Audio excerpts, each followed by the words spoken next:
사무엘상 9장 25절에서 27절 한 절씩 교도하고 27절 같이 봅니다. 그들이 산당에서 내려 성읍에 들어가서는 사무엘이 사울과 함께 지붕에서 담화하고 그들이 일찍 일어났을 동태를 տես습니다. 사무엘이 지붕에서 사울을 불러 이르되 일어나라 내가 너를 보내리라 하매 사울이 일어나고 그 사람 사울과 사무엘이 함께 밖으로 나가서 성읍 끝에 이름에 사무엘이 사울에게 이르되 사완에게 우리를 앞서게 하라 하니라. 사완이 앞서감으로 또 이르되 너는 이제 잠깐 서 있으라 내가 하나님의 말씀을 내게 들려주리라 하더라. 아멘. 산당에서도 제일 좋은 부분 고개를 주고 상석에 앉히고 그 옆에 앉아서 친밀함을 보였던 사무엘입니다. 사울에게 그렇게 했던 것이죠. 또 자기 집으로 데리고 와서 함께 지붕에 올라가서 담화를 나눴다고 되어 있습니다. 지붕은 거처가 있는 곳이기도 하고요. 또 옛날에 우상 숭배하는 사람들은 이 별들에게 제사 지냈던 곳이기도 하고 상당히 의미가 있는 장소입니다. 그러니까 정식으로 손님으로 맞아서 쉬게 하고 또 거기서 둘만의 긴 대화의 시간을 가졌다는 얘기입니다. 무슨 이야기를 했을까요? 이 히브리어의 어감으로는 긴 이야기를 나눴다는 그런 뉘앙스가 포함이 되어 있거든요. 뭘 그렇게 긴 이야기를 할 게 있었을까? 아마 사무엘이 사울을 알고 싶었을 겁니다. 하나님이 세운 이스라엘의 초대왕, 이 사람, 이 젊은이가 어떤 소양을 가진 사람인가, 어떤 배경, 또는 어떤 신앙을 가지고 있는 사람인가를 알아보고 싶었을 겁니다. 그래서 그를 알아보는 시간도 있었을 것이고, 또는 사무엘은 앞으로 왕이 무슨 일을 할지, 무슨 짓을 할지 알고 있거든요. 그래서 사무엘 입장에서는 이 장차 왕이 될 사울을 잘 가르치고 싶었을 것입니다. 그가 알고 있는 하나님 혹은 경험한 일을 어떻게 이해하고 어떻게 지식화해서 갖고 있는가를 보고 잘못된 것은 고쳐주고 싶었을 거고 부족한 것은 채워주고 싶었을 거고 그래서 왕이 될 수 있는 하나님이 세운 사람은 맞으니까 그 준비를 시키고자 사무엘로서는 아마 그 시간 대화할 수 있는 시간 최선을 다해서 어떤 일종의 사전 교육의 시간을 가졌을 겁니다. 신앙적으로, 정치적으로 앞으로 하나님이 이 나라를 끌고 가실 그 예언의 성취의 과정까지 그 중에 왕정시대라는 게 어떤 의미를 갖고 있는지 사무엘은 자기가 아는 영적인 귀한 보화들을 사울에게 나눠주고자 그 노인이 거의 밤을 새다시피 하면서 많은 얘기를 해주었던 것입니다. 그리고 아침 일찍 일어났습니다. 동틀 때쯤이다. 그리고 이 젊은이가 잠이 아직 부족하겠죠. 그런데 깨웁니다. 왜 깨우냐면 아침 먹으러 깨운 게 아니고 빨리 가자고. 너 길을 떠나야 된다 이런 말입니다. 그래서 일찍 깨워서 보세요. 내가 너를 보내리라. 아니 진작에 말을 해주지. 이 꼭두 새벽에 깨워가지고 빨리 가야 된다. 미워서 가야 된다는 얘기가 아니고 다른 뜻이 있는 거죠. 그래서 하여튼 일어나라 하시고 사환까지 데리고 밖으로 나갑니다. 어디까지 가냐? 이 노인이 말이죠. 성읍 끝까지 나갔다고 했습니다. 이게 도시라고 하면 도시 경계까지 나간 겁니다. 그러니까 그냥 보내려고 빨리 보내려고 한 게 아니라 일찍 둘이 같이 할 일이 있어서 그런 것입니다. 그런데 사환에게 우리를 앞서게 하라. 자기 종은 아니니까 사울을 통해서 일을 시킵니다. 그래서 종을 우리보다 좀 빨리 앞에 걸어가라고 해라. 왜죠? 둘이 남아 있으려고 한 거죠. 뭐 하려고 할까요? 이야기도 해야 되고 바로 십자에 오면 기름병을 가져다가 머리에 붓습니다. 예, 이 일을 하려고 했던 거예요. 그러면 여러분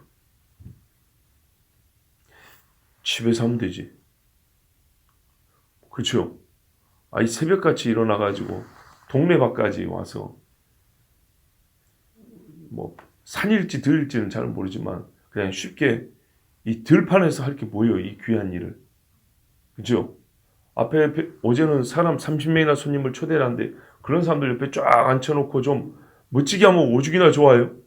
왕의 기름을 붓는 일을 둘이서 그 새벽에 들판에서 뭐 하는 거예요, 이게?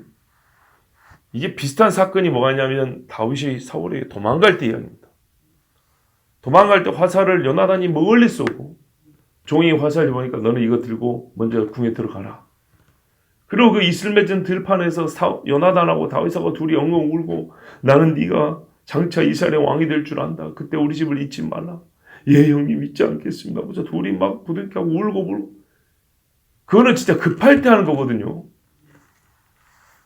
상황이 여의치 않아. 진짜 여의치 않아. 어쩔 수 없이 그렇게 한 건데 지금 이거는 다르잖아요. 그 말은 상황이 여의치 않아. 그랬을 수도 있는 겁니다. 우리 보기에는 참 멋지게 했으면 좋았을 것 같아. 이렇게 한 거는 분명히 이렇게 할 수밖에 없는 이유가 있었던 겁니다. 일단 이렇게 한 일의 의미는 뭐냐면 사람들 눈에 안 띄게 한 겁니다. 사람들 눈에 안 띄게 하고 눈치를 못 채게 하는 겁니다. 둘만 알게 하려고 이렇게 한 겁니다. 동네 밖에 한적한 곳에 아직 어둑어둑해서 사람들이 잘 안 다니는 그때에 종까지도 앞에 보내서 조용조용히 해서 딱 자기들만 알려고 한 겁니다. 그걸 의도했기 때문에 이렇게 한 겁니다. 우리가 궁금해야 될 것은 뭐냐면 왜 둘이만 알려고 했을까? 왜 이 중요한 일을 둘만 알아야 됐을까? 그것입니다. 결국에는 알려질 것 아닙니까? 그 말은 때에 관한 이야기입니다. 왜 지금은 사무엘과 사울 둘만 알아야 할까입니다. 그러면 그 사실만 알고 있으면 되지 기름까지 부으면서 왜 그걸 또 둘만 알아야 됩니까? 기름 부음을 둘만 알아야 된다는 뜻이 여기 담겨 있는 겁니다. 자, 사무엘이 이렇게 말하죠. 너는 이제 잠깐 서 있으라. 내가 하나님의 말씀을 내게 들려주리라. 하나님께서 바로 이 자리에서 사울에게 이를 말씀이 있고 그 이를 말씀은 기름 붓는 일과 함께 했었어야 되는 그런 말씀이라는 게 적어도 우리가 알 수 있는 사실입니다. 그런데 궁금한 것은 왜 하나님이 이 사실된 일을 이렇게 여기서 이 시간에 하시려고 했는가입니다. 그걸 우리가 어떻게 온전히 다 알겠어요? 내가 하나님 속에 들어갈 수도 없는데, 그렇죠? 우리는 나름대로 추정을 해볼 수밖에 없습니다. 추정이란 게 뭐냐면 예수님이 이 땅에 계실 때 이런 말씀하셨어요. 가이사랴 빌립보에서 사람들이 인자를 누구라 하느냐 하고 주는 그리스도시요 살아계신 하나님의 아들이십니다. 베드로를 고백한 다음에 뭐라 하냐면 바요나 시모나 복이 있다. 이를 내게 알기에는 혈육이 아니라 하늘에 계신 아버지라. 이 말씀하고 다음에 뭘 가르치냐면 바로 네가 고백한 그 그리스도는 너희 죄 때문에 죽어야 한다 이렇게 했어요. 그러니까 주님 말도 안 되는 이야기입니다. 이랬죠. 그때 말이죠. 예수님 말하면 내가 그리스도인 것을 아무에게도 이르지 말라 그랬어요. 그 대화 중에 순서는 좀 다르지만 하여튼 그런 대화를 나눈 중에 제자들이 예수님이 누군지를 정확히 대답했을 때 그때 곧이어서 맞는 말이다. 대답 잘했다. 근데 그 대답 그거 너희들끼리만 알고 있고 다른 사람한테 얘기하지 말라 그랬어요. 왜 그랬을까? 왜 예수님이 이런 말씀하셨을까? 귀신 쫓아내도 아무에게 가서 이르지 말라. 이런 말씀하셨어요. 자기를 숨기려고 이 땅에 오신 분 아니고 나타내려 오셨는데 임시적으로 말을 못하게 했어요. 자, 우리가 이 궁금증에 대하여 아마 여러 목회자들이 설교했을 겁니다. 그 중에 그 이유 중에 한 가지를 대표적으로 이렇게 말합니다. 때가 이르지 아니하니. 요한복음에도 우리가 많이 봤지만은 예수님의 공생의 사역 중에 때라는 말이 많이 나옵니다. 때가 이르매, 때가 차매, 때가 아직 이르지 아니하였으므로. 때가 아니었다는 거죠. 보세요. 이르지 말아야 된다는 것은 그 내용 자체가 알 필요가 없거나 알면 안 되기 때문에, 아니면 알아야 될 상대 대상이 아니기 때문에, 아니면 때가 아니기 때문에, 보통 이 셋 중에 하나예요. 근데 예수님이 그리스도라는 사실은 반드시 알아야 될 사실이죠. 내용 자체가 알 필요가 없어서 말하지 말라는 게 아니에요. 가장 가치 있는, 의미 있는 내용이에요.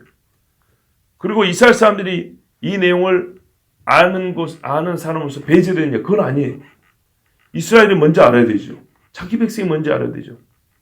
근데 왜 이러지 말았을까요?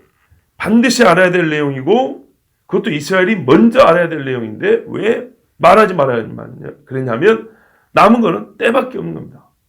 아직 알려야 할 때가 아니기 때문인 거죠. 왜냐하면 이스라엘이 예수님을 그리스도로 아는데, 이때는 예수님이 정한 다른 때에 비하여 더 효과가 떨어지기 때문이거나, 오해 가능성이 있거나, 예수님이 자기를 나타내는데 방해가 되기 때문에 때가 아직 이르지 아니하였다. 예수님이 그렇게 말씀하신 거죠. 마찬가지로 여기서 그렇게 우리가 볼 수 있습니다. 사울을 절대 안 알릴 거냐? 아니요. 며칠 있으면 알려줄 거예요. 뭘로요? 왕이라고 알려줄 거예요. 누가? 사무엘 자기가 알려줄 거예요. 근데 왜 지금은 숨기냐? 때가 아니기 때문이죠. 반드시 이 아이를 지금 기름을 부어야 할 때인 거예요. 하나님 말씀은 지금 기름을 부어야 될 때예요. 그래서 왕으로 준비를 시킬 거예요. 하나님의 왕으로 기름을 부었지만 백성이 이 사람을 인정을 해야 되거든요. 그런데 그것을 알리기에 적합한 때가 아닌 거예요. 하나님이 보실 때는. 그래서 지금 둘이 은밀하게 보는 이가 없을 때 기름 부음을 주고, 본인 사울 본인도 심히 당황하고, 한편으로 섭섭할 수 있죠. 아니, 기름을 부으려면 어제 그 모였을 때 붓지 왜 여기서 부었을까? 또는 굉장히 당황스럽고 궁금한 일이 많을 겁니다. 그런데 여기서 기름을 부을 만한 것은 하여튼 하나님이 해야 하실 일을 하실 때가 되었기 때문에 하신 건데, 사람은 그것을 아직 받아들일 수 있는 때가 아니기 때문에 숨겼던 겁니다.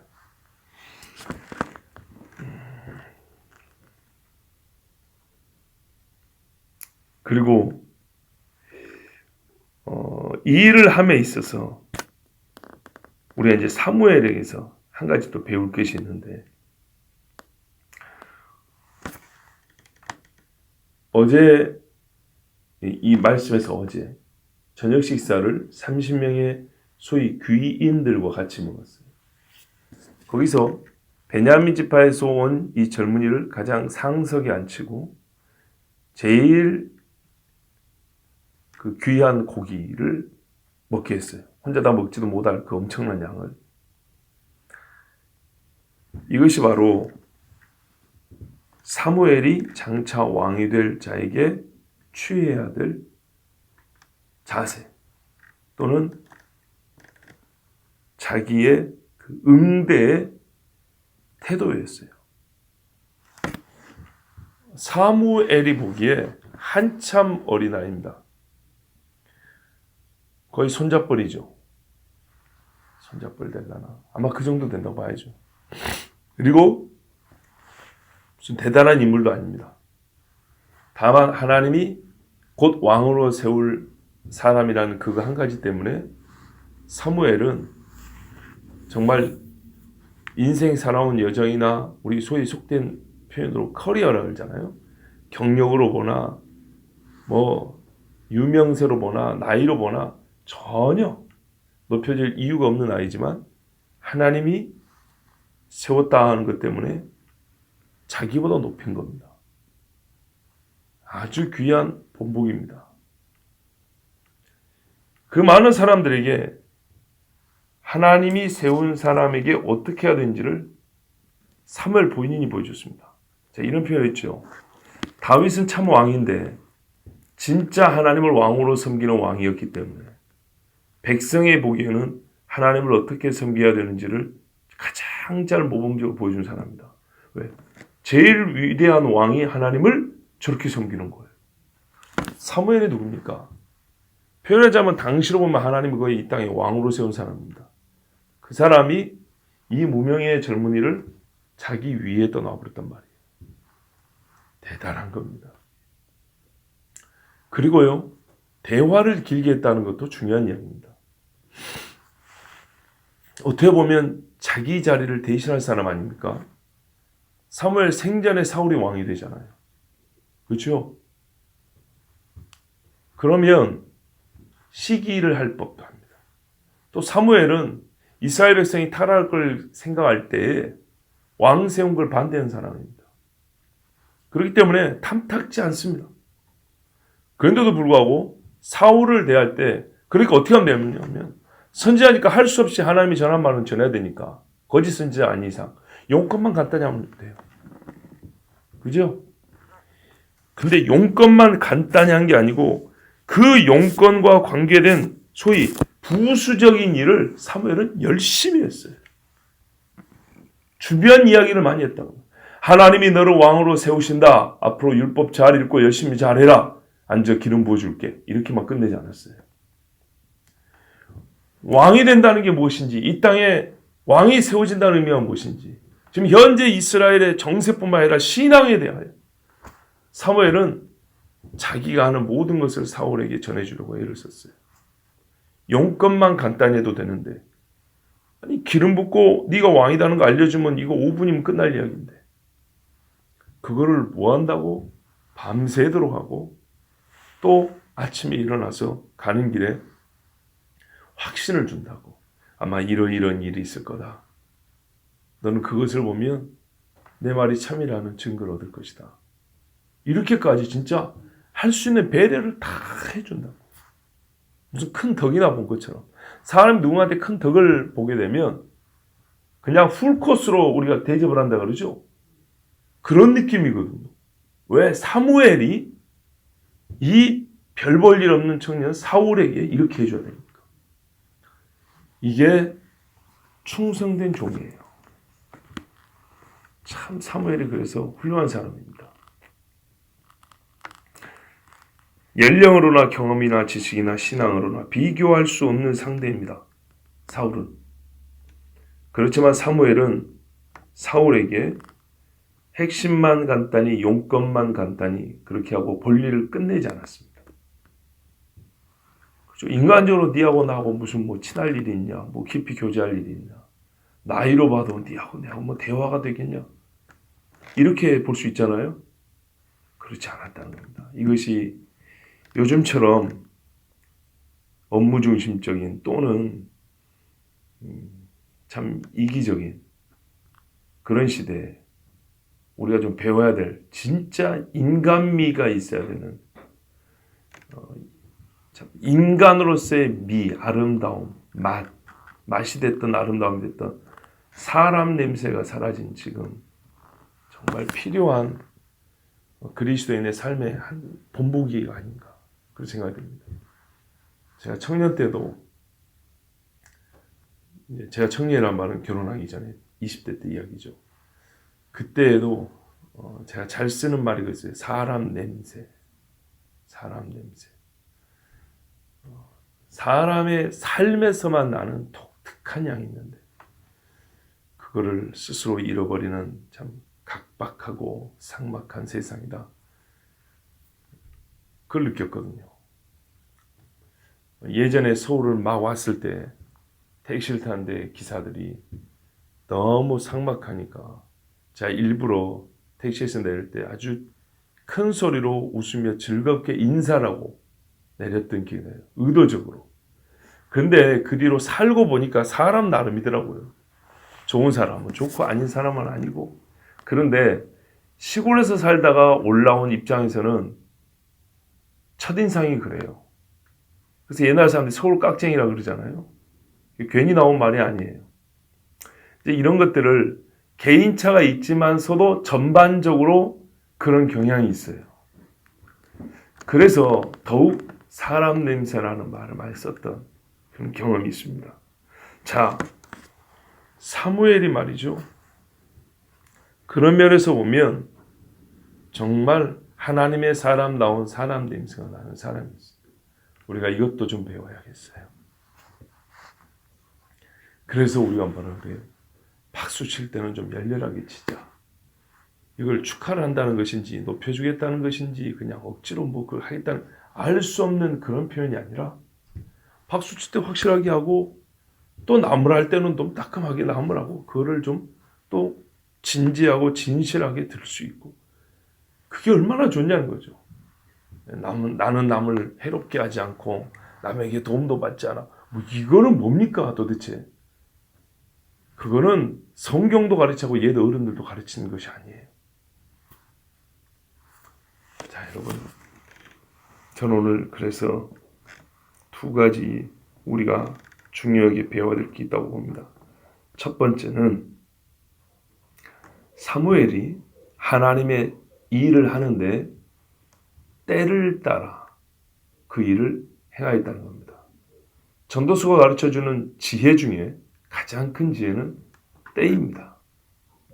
하나님이 일하시는 때. 이 때를 엇박자로 사는 사람만큼 어리석고 괴로운 인생이 없습니다.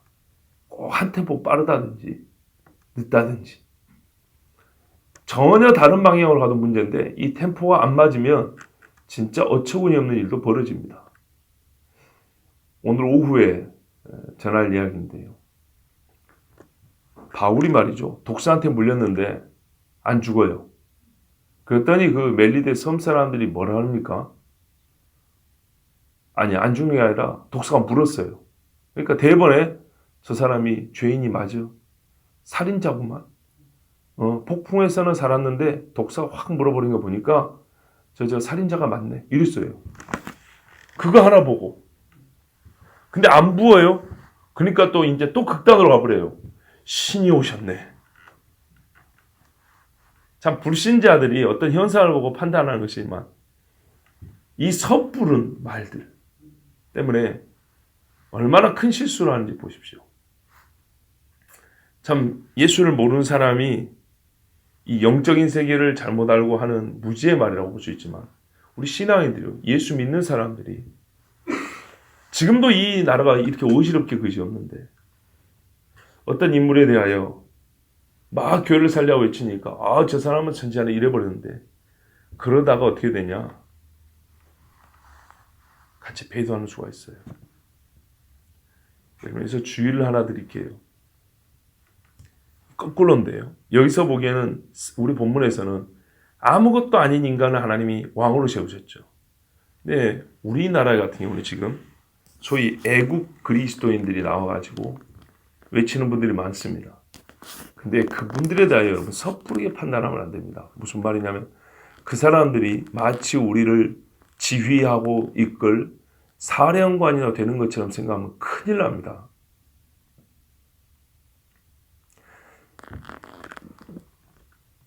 종합적인 지도자가 되기 위해서는 종합적 역량과 소양이 있어야 되는 겁니다. 지금 이 나라 교회를 위해 싸우는 사람들은 어떤 이는 칼을 잘 휘두르고 어떤 이는 화살을 잘 쏘고 어떤 이는 방패를 잘 다룰 줄 아는 그런 부분적인 역할로서 나름대로 전문성 또는 열정 있는 사람들입니다. 그래서 칼을 잘 휘두르는 사람한테 우리를 이끌어 주셔야 하면 그 사람은 칼질밖에 못 가르칩니다. 아시겠죠? 그리고 칼질할 날이 끝나버리면 그 사람은 칼을 거두어 드려야 되는데 소양이 갖춰있지 못하면 아무 때나 칼을 또 휘두르려고 하는 수가 있습니다. 과연 저 사람이 칼을 끄집어낼 때와 칼집에 넣을 때를 알 수 있는 사람, 아는 사람이냐?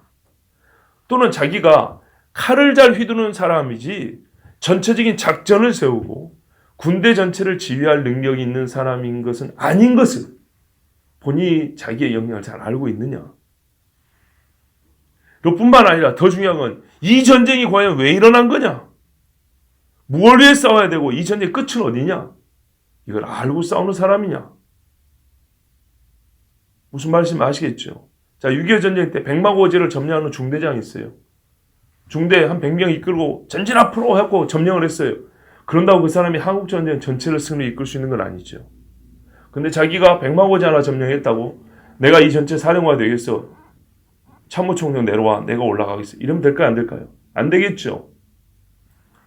그런데 섣불리 백마고지 점령한 중대장을 보고 와, 우리 중대장이 대통령이 될 때 되겠네. 이런 식의 판단은 그리스도인이 내리기에는 매우 섣부른 겁니다. 무슨 말씀인지 아시겠죠? 우리가 이렇게 하나님의 뜻을 깊이 여쭙거나 하나님의 말씀에 입각하여 생각하지 않냐고 이 생각하는 깊은 사고의 과정을 생략한 채 어떤 현상이나 어떤 한 사람의 어떤 돌출된 하나의 능력치를 보고 전체를 그 사람한테 맡겨도 되고 의지해도 되겠다는 이런 생각은 하나님의 판단과는 거리가 먼 것들일 가능성도 매우 높습니다. 지금 오늘 본문과 무슨 상관이냐? 저는 오늘 본문과는 이 일은 반대입니다. 그러나 원리적으로 같은 걸 얘기하는 겁니다. 하나님이 과연 저 사람을 어떻게 세웠느냐에 대한 동의와 인식이 부족한 상태에서 섣부르게 이쪽 끝이다 저쪽 끝이다. 너는 버림받은 사람이다. 너는 우리의 왕이다. 니까지 게 무슨 왕이냐? 우리의 왕이 되어주소. 이렇게 극단적으로 나가는 것은 조심해야 된다는 겁니다. 사무엘 입장에서는 사울 같은 애는 눈에 들어오지도 않습니다. 그래서 섣부른 판단으로 아이고 하나님이 이런 애가 무슨 왕입니까? 이러면 안 된다는 거죠. 왜 그러냐? 사무엘 본인도 나중에 약간 미스를 범하거든요. 두 번째 왕 세울 때 봐보세요. 다윗 집에 갔을 때 엘리압부터 다윗의 형들을 보고 와, 이 사람이 왕이구나 이렇게 판단해버렸다. 왜? 겉모습이 그럴듯했거든요. 대사무엘조차도 그렇게 섣부르게 판단을 내려버렸다고요. 그래서 하나님이 그 자리에서 가르쳐줬잖아요. 일생에 나와 함께한 사무엘이지만 가르쳐줘야 되겠다. 이 사람아, 내가 언제 그 키와 용모를 보한 사람이냐. 사람은 외모를 보나 나는 나 여호와는 중심을 보느니라. 대사무엘조차는 뭘 봐요? 용모를 본 거예요. 한 인물의 매우 일각, 한자편에 일각이 뭐예요? 뿔각자예요. 빙산의 일각이라고 하죠. 뿔 하나, 뾰족한 그 하나를 보고 뭐예요? 이스라엘 전체를 다스리는 왕으로 판단을 내려버렸어요. 누가요? 사무엘조차도. 이건 그리스도인들이 매우 조심해야 되는 겁니다. 왜 그랬을까요? 나름대로 근거가 있었죠. 적어도 이 집에서 왕 세운다 했거든요.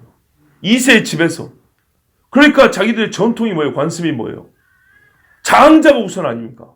거기다 장자를 봤더니 누가 봐도 사람들이 보기에 보암직하고 그렇죠? 탐나게 생겼어요. 그래 놓으니까 하나님이 정하신 자가 이 사람이구나 하고 속으로 생각이 있답니다. 사무엘조차도. 이런 미스를 범했다는 말입니다. 그렇기 때문에 조심하는 거예요. 근데 그로부터 몇십 년 전인 이때는요. 사무엘이 어떻게 했냐면 거꾸로 굉장히 마음에 안 드는 인물인데도 불구하고 자기 뜻에 얘는 아니구나. 하나님이 왜 얘를 세웠을까? 이러지 아니하고 하나님의 뜻인 줄 알고 자기 자리에 살 수 있는 최고의 예우를 다했어요. 성의를 다했어요. 그리고 어떻게 했냐면 네가 왕이라고 했어요. 그리고 그거를 이 사실을 지금은 보호해줘야 될 사실, 정보이기 때문에 아무도 보는 이 없을 때 사울에게 기름을 부었고 하나님의 예언을 말씀해 줬어요. 나중에 공개를 할 겁니다. 근데 어떻게 공개가 되냐? 봐보세요. 이게 왜 중요한가? 유대인들, 아니 이스라엘 사람들이 말이죠. 사울을 원하지 않아요. 하나님이 정했는데 문제는 사무엘이 생각하는 문제는 본인도 왕세움을 탐탁지 않게 생각했지만 그래도 사무엘은 하나님의 사람이기 때문에 하나님이 정하신 일에 대해 최종적으로 예스 할 사람이에요. 근데 이 배은망덕한 이스라엘은 그렇지 않아요. 뒤에 보면 알잖아요. 이 사람이 하나님이 세운 왕이 됐을 때 좋아하는 사람 아무도 없었어요. 그죠? 그럴 때는 뭐냐면요. 최소한의 형식을 갖춰야 돼요. 형식. 그래서 뭘 했죠? 제비뽑기 했어요. 제비뽑기를 여러 차례 했어요. 뽑고 뽑았을 때 사울이 딱 뽑힌 거예요. 유대인들이 뭐라죠? 제비 뽑는 건 하나님이 하신 일이라는 나름대로 인식을 갖고 있지요. 그랬는데도 불구하고 싫다고 그랬어요. 다른 사람이 몇 명 안 됐다 이렇게 되어 있습니다. 자, 그런데 공개적으로 제비 뽑기 같은 과정도 안 하고 기름 딱 부어버렸다. 그래서 뭐 어떻게 됐을까요? 상당히 큰 저항이 있었을 겁니다. 그래서 이것이 하나님이 하시는 일의 방법입니다.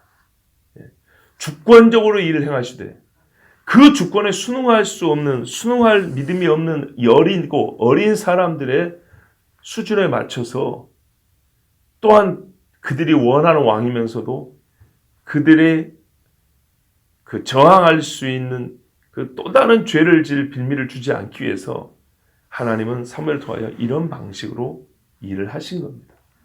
그러니까는요, 우리는 하나님 마음을 모르고 지 멋대로 살다 하나님은 우리를 너무 잘 아시고 진짜 최대한 우리로 하여금 하나님이 하신 일을 받아들일 수 있도록 저항하는 반영하는 죄를 덜 지을 수 있도록 이렇게 진짜 배려하시고 인도하신 하나님이에요. 그리고 그 샘플을, 그 모델을 누굴 보여주냐면 지금 바로 여기 사울을 마주하는 사무엘 선지자를 통해서 보여주고 있다는 겁니다. 예. 하나님께서 세운 자에게 합당한 대우와 시의 적절한 응대와 보호의 행위를 하는 것은 하나님의 종들의 마땅한 바고 지혜로운 행위입니다. 우리에게도 사무엘이 보여준 적합한 행위, 때에 맞는 일을 하는 지혜가 있기를 원합니다. 또 하나님께서